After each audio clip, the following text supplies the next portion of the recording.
গণঅভ্যুত্থান ও পরবর্তী সহিংসতার বিষয়ে জাতিসংঘের মানবাধিকার বিষয়ক প্রতিবেদনের সুপারিশ বাস্তবায়নে রোডম্যাপ তৈরির তাগিদ দিয়েছে human rights forum Bangladesh HRFP। বৃহস্পতিবার রাজধানীতে এক সংবাদ সম্মেলনে তারা অর্থপূর্ণ সংস্কার নিশ্চিতে ও ভবিষ্যতে সহিংসতা এড়াতে প্রতিবেদনে উত্থাপিত সুপারিশসমূহ বাস্তবায়ন অপরিহার্য দাবি করে। এই ঈদে জামা জুতো অ্যাকসেসরিজের ডিসকাউন্ট।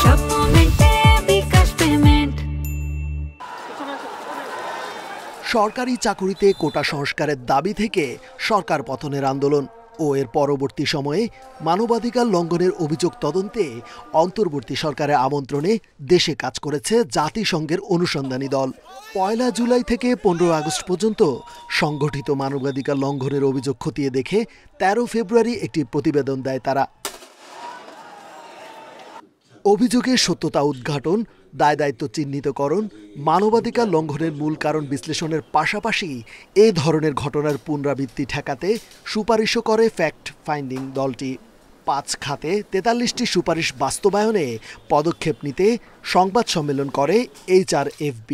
আমলিক সমর্থিত পুলিশ এবং মিডিয়াকে লক্ষ্য করে প্রতিশোধমূলক হত্যাকাণ্ড এবং অন্যান্য গুরুতর প্রতিশোধমূলক সহিংসতার ঘটনা ঘটে বলে প্রতিবেদনটিতে উল্লেখ করা হয়েছে।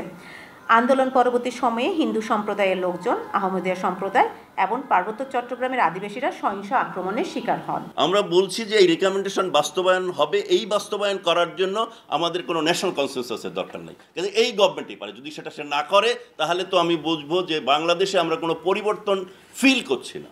আমরা যে ৫ই আগস্টের পর্যন্ত আপনার তো পরিবর্তন ফিল করতে হবে। সংবাদ সম্মেলনে তারা বলেন, এসব সুপারিশ বাস্তবায়নে সরকারের কার্যকর ব্যবস্থা নেওয়া উচিত। একই সঙ্গে দ্রুত, নিরপেক্ষ ও স্বাধীন আইনি এবং বিচারিক প্রক্রিয়া অনুসরণ করে জুলাই আগস্টের সহিংসতার জন্য দায়ীদের বিরুদ্ধে ব্যবস্থা নিয়ে জবাবদিহিতা নিশ্চিত করা জরুরি। এছাড়া র্যাব ও NTMC বিলুপ্ত করা, অবাধ নির্বাচনের পরিবেশ সৃষ্টি করা এবং রাজনৈতিক দল নিষিদ্ধ না করার সুপারিশও আছে জাতিসংঘের। আমরা সরকারের কাছ থেকে একটি সুনির্দিষ্ট সময়াবদ্ধ একটা রোড ম্যাপ চাই এই প্রতিবেদন বাস্তবায়নের, সুপারিশগুলো বাস্তবায়নের লক্ষ্যে। নির্বাচন পরবর্তীতেও যেন যেই সরকার আসবে, যারা ক্ষমতায় আসবেন, তারা সকল অংশীজনকে সম্পৃক্ত করে কাজ এই সুপারিশমালাগুলো বাস্তবায়নের সুনির্দিষ্ট পদক্ষেপ নিতে পারে, সেদিকে যেতে হবে আমাদেরকে। জুলাই আন্দোলনে আহতদের পর্যাপ্ত ক্ষতিপূরণ প্রদান ও কার্যকর পুনর্বাসন নিশ্চিতের তাগিদ দিয়েছে জাতিসংঘ।